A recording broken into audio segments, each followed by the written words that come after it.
kid then. I come from a ranching family in southeast Arizona.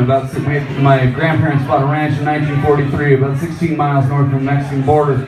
And I grew up there stringing fence and riding horse and fixing pipe and all those unromantic things. It was a wonderful upbringing, and some of that stuff makes it into these songs. And this story stems from something that happened back in about 1984, 85, when I was just got my driver's permit. And hey, in Arizona there was a drought. So what? We're the same age? Yeah, you're a youngster. Okay, but we're still hanging in there. That's what I'm saying. It's all right. You're not interrupting. This is a dialogue. In the narrative, there's a dialogue. Then we'll go back to the narrative. Awesome.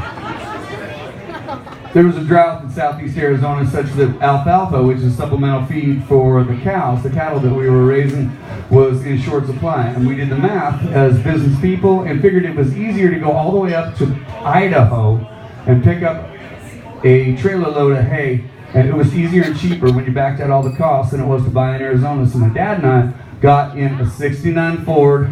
I got a new pair of shoes. '69 Ford. That's the one.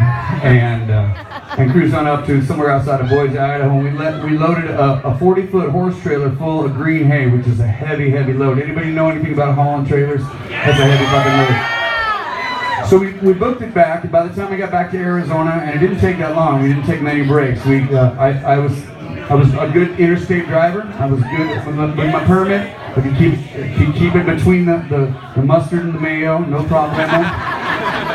While my dad finished off a couple of bottles of that good stuff. And I'd get from gas station to gas station. Anyway, we got back into Arizona and we pulled into a little place that's only about 12 miles outside of the Clyne Ranch. Clyne Ranch is kind of in the middle of nowhere, and so is this place. State Route 82 and 83 in Arizona, and all there was a gas station and a little cantina, bar, saloon, all the above. We walked in, and we're 12 miles away from home, and 12 miles with nothing in sight, just some hills and no trees because it's high desert grassland. It's Apache land. And we walk in, and my dad goes, "Hey, son," and this is the last millennium. So he talks to the bartender and buys me a drink and a shot, and I'm 15 and change, feeling like a man. Feeling like a man, drinking a shot, we're almost home, fucking A. So Doc is my father's name. Doc proceeds to have 1, 2, 3, or 4, I don't know how many. And it just took me those 2. And he comes up to me and says, "Son, it's time to go home." Cool. And I'm slurring and blurring. And he goes, "Here's the keys." Actually, he didn't do that yet.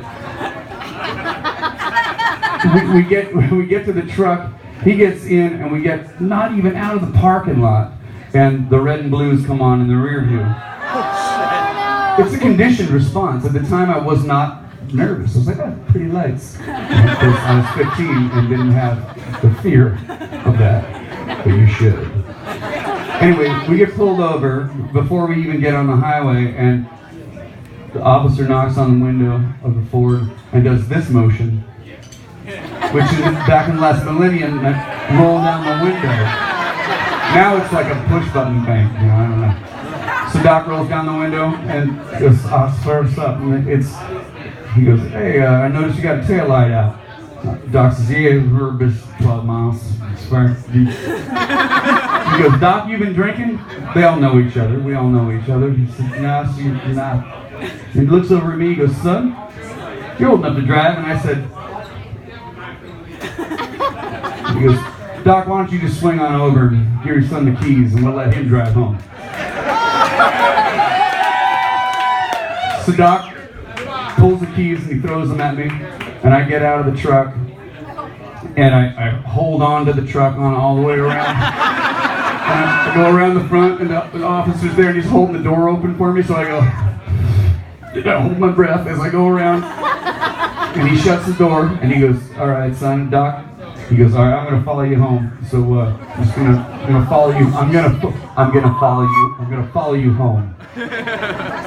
This is a good thing, right? So Doc looks at me from the passenger side. He had to slide over on that bench seat, and he throws the keys at me. He goes, don't fuck this up.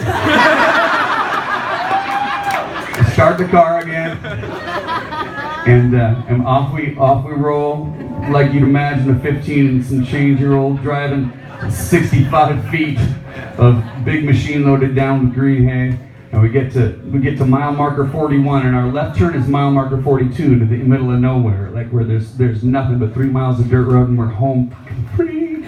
Anyway, at mile marker 41, he turns off his lights and turns around. Oh, I gotta breathe. Sigh of relief. And I turn at mile marker 42 and then go run over the mailbox, run over the side post. And that happened. So I was up at 5 o'clock in the morning with a post hole digger and a shovel and a hell of a hangover. And the seeds for that long story and this song.